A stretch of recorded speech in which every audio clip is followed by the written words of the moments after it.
আশা করছি সবাই ভালো আছেন। আজকে সকাল সকালই চলে আসলাম একদম ডিরেক্ট রান্নাঘরে। বিরিয়ানির মাংস রেডি করছি। এই তো আমি রাঁধুনির বিরিয়ানির মশলা দিয়ে বেশিরভাগ বিরিয়ানিটা করি। আর এই যে একটু টক দই। নর্মালি আমরা সবাই জানি যে কিভাবে বিরিয়ানি রান্না করতে হয়।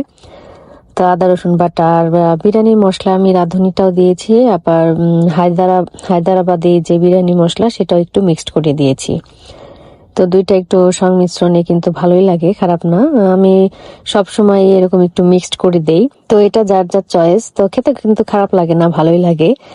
আর আদা রসুন বাটা দিচ্ছি। তো আজকে সকাল সকাল এই বিরিয়ানি রান্নার উদ্দেশ্য হচ্ছে আমাদের বাসায় গেস্ট আসবে।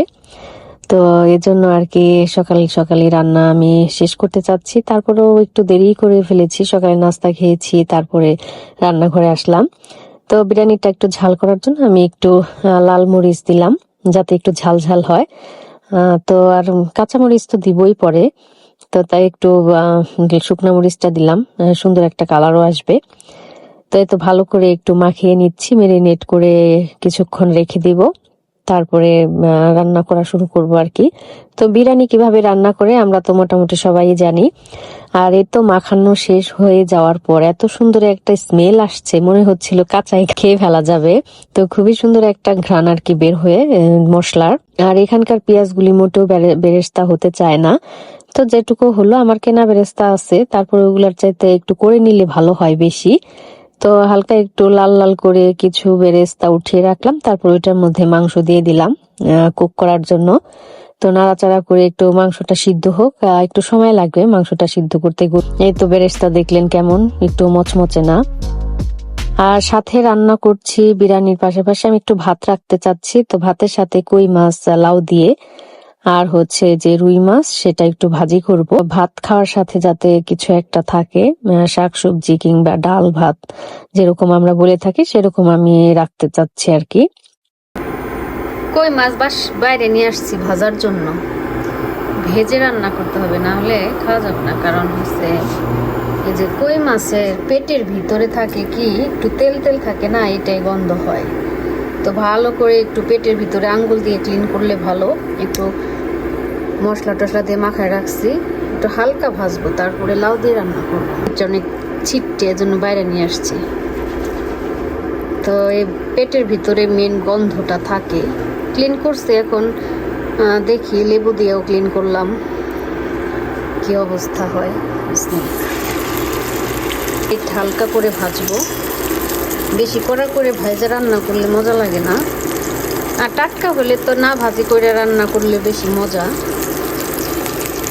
যেহেতু এগুলা ফ্রোজেন মাছ, না ভাজলে ভালো লাগবে না। আজকে বাইরে অনেক তাপ, রোদের প্রখর রোদ উঠছে, একদম চকচকে আকাশ। এই কবুতরগুলারে আর খাইতে দিব না, অনেক জ্বালায় অনেক, যা সে ঘুরে এই দিক দিয়েই। এ তো হালকা করে একটু কই মাছটা ভেজে নিলাম, একদমই লাইট ভাজা যেটাকে বলে। তারপরে তো রান্না শুরু করে দিলাম। তো অনেকে মনে করতে পারেন যে আমি কেন এই কড়াইটাতে রান্না করি, দেখতে একটু ভালো লাগে না, কালো দেখতে। তবে আমার কাছে যে এই কড়াইটাতে রান্না করতে কি যে ভালো লাগে, মানে একটা বাংলাদেশের ভাইব, মানে বাংলাদেশে আমি থাকতে এরকম কড়াইতে রান্না করতাম। আর এটাতে রান্না করলে আমার কাছে মনে হয় যেন তরকারি বেশি মজা হয়, আর খুবই আরামদায়ক ভাবে রান্না করা যায়। আমার অনেক পাতিল আছে, আর সুন্দর সুন্দর পাতিল আমি কিনতেও পারি, কিন্তু তারপরেও এই কড়াইটা আমার কাছে অনেক বেশি ভালো লাগে। তো যে যাই মনে করুন না কেন, আমার ভালো লাগে আসলে এই কড়াইটা। রান্না করতে করতে একটু গরম লাগছিল বলে ভাবলাম যে ফ্রিজে যেহেতু আনারস কাটা আছে, তাহলে একটু খেয়ে নেই, ভালো লাগবে। তো আনারসটা বেশ মিষ্টি ছিল। প্রায় আমরা আনারস খাই, আমার কাছে খুবই ভালো লাগে। ঢাকনা খুলে একটু লাউর মধ্যে গরম পানি দিলাম। আমি সবসময় রান্না করার সময় জগের ভিতরে গরম পানি করে রাখি, যাতে তরকারিতে সরাসরি গরম পানিটাই দিতে পারি। পাশেই বিরিয়ানির মাংসটা আবার একটু দেখে নিলাম, নেড়ে চেড়ে দিলাম কেমন কত দূর হলো।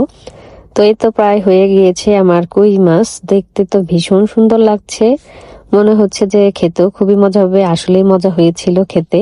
তো নামানোর আগে উপর দিয়ে একটু ধনিয়া পাতা দিলাম। আর লাউ তরকারিতে ধনিয়া পাতা না থাকলে তো আসলে এটা পূর্ণতা পায় না। তো এখন শুরু করে দিচ্ছি বিরিয়ানি পর্ব। বিরিয়ানি পর্বটা তো একটু সময় লাগে, মাংসটা কুক হতে সময় লাগে। তো সেটা হতে হতে আমি এদিকে চালটাকে একটু ঝরঝরে করে কষিয়ে নিচ্ছি। ঘর থেকে পুরো গন্ধ হয়ে গেছে খাবারের। একটু এটা মোমবাতিটা জ্বালাই দিই, ঘরে একটু ঘ্রাণ হইব না।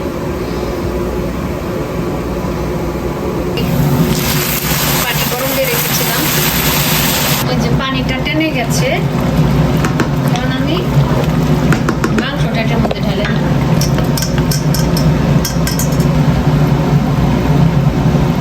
এটার মধ্যে আমি এখন একটু ঘি দিব, তারপরে কাঁচামরিচ, আলু বোখারা, আর লবণটা একটু টেস্ট করি, লবণটা ঠিক আছে কিনা। একটু দুধ দিয়ে দিই, অল্প একটু কেওড়া জল। এখন ঢেকে দিলাম 15-20 মিনিট। এটার উপরে আমি এখন একটু বাদাম, কিশমিশ, পেঁয়াজ বেরেস্তা সব দিয়ে আবার একটু ঢেকে রাখবো, আবার একটু ঢেকে রাখি। বাইরের চুলায় আমি ভাজতে দিলাম রুই মাছগুলা, আর এইদিকে আমি সব রেডি করছি, খাবার টাবার সার্ভ করছি, যে করব যে বাটিগুলাতে, সেগুলাতে ঢেলে রেডি করে নিচ্ছি। তো ঘরে হয় কি, অ্যাডজাস্ট ফ্যানটা ছাড়লে শব্দ আসে, অনেক ভয়েস দেওয়ার সময় অনেক শব্দ হয়, শুনতে পাওয়া যায় না। আর ফ্যানটা না ছাড়লে হয় কি, ঘরে সেই মশলা টশলা একদম গন্ধ ভরে যায়। তো ফ্যানটা ছাড়লে অনেক ভালো হয়। তো এই তো মোটামুটি সবই রেডি। করল্লা ভাজি, সালাদ, পাতলা ডাল, কই মাছ দিয়ে, তারপরে লাউ আমার খুবই পছন্দের খাবার। তো দেখা যাক এখন গেস্ট খেয়ে কি বলে। আর এই তো বিরিয়ানিও রেডি হয়ে গেছে। বিরিয়ানিটা কিন্তু আলহামদুলিল্লাহ খুবই মজা হয়েছিল। ছিল না, আমার ডাক্তার ডুক্তার ছিল। আম্মা তো সালামালাইকুম। সোজা সোজা রাস্তা, একেবারে ডিকাটোর, অল দ্য ওয়ে ডিকাটোর থেকে তুমি টপিকানের রাইট নিবে আমার বাসা, এক রাস্তা। আমাকে চিনাইতে চিনাইতে আসছে সোজা রাস্তা দেবো।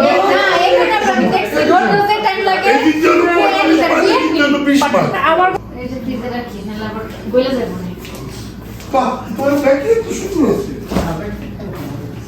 ভাবি সুন্দর, সামনে গাছপালা হবে, আপনি লাগাইছেন সবগুলা গাছ এই যে সামনে সুন্দর কিছু আমি লাগাইছি।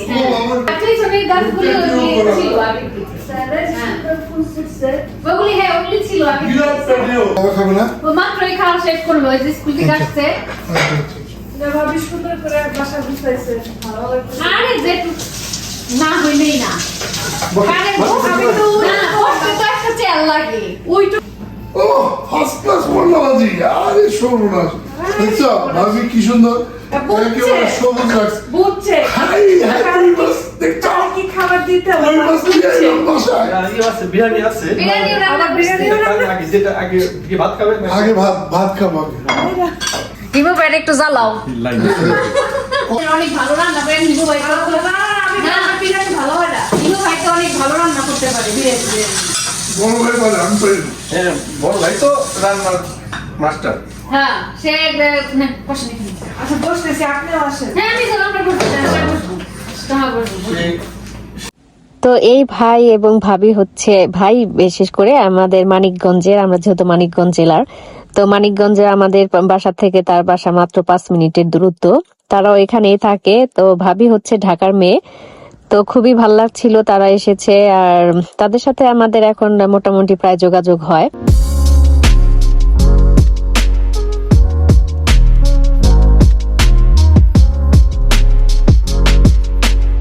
সুন্দর এই ফুল গাছগুলো, এটা কি ফুল গাছ?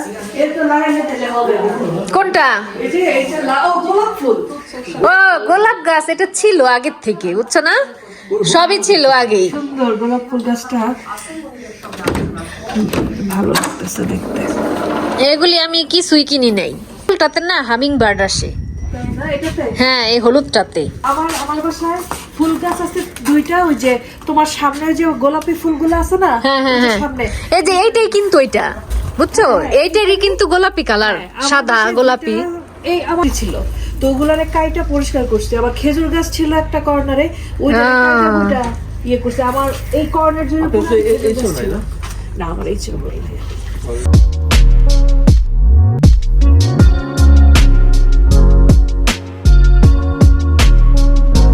এটা তোমাদের সেই নতুন কার না, হ্যাঁ, টেসলা? নতুন গাড়ি।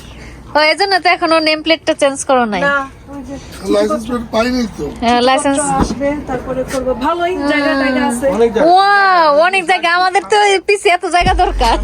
এই তোমার ভিতরেও খালি তাদের সাথে আমাদের খুবই সুন্দর একটা সময় কাটলো, অনেক গল্প করলাম, অনেকক্ষণ আড্ডা দিলাম, খাওয়া দাওয়া করলাম। এখন বিদায়ের পালা, তো সন্ধ্যা হয়ে গেছে, প্রায় 9টা না 8টা বাজে তখন। তো কেমন লাগলো আজকের ভিডিওটা অবশ্যই জানাবেন, ভালো লাগলে লাইক করবেন, আর নেক্সট কোনো ভিডিওতে দেখা হবে।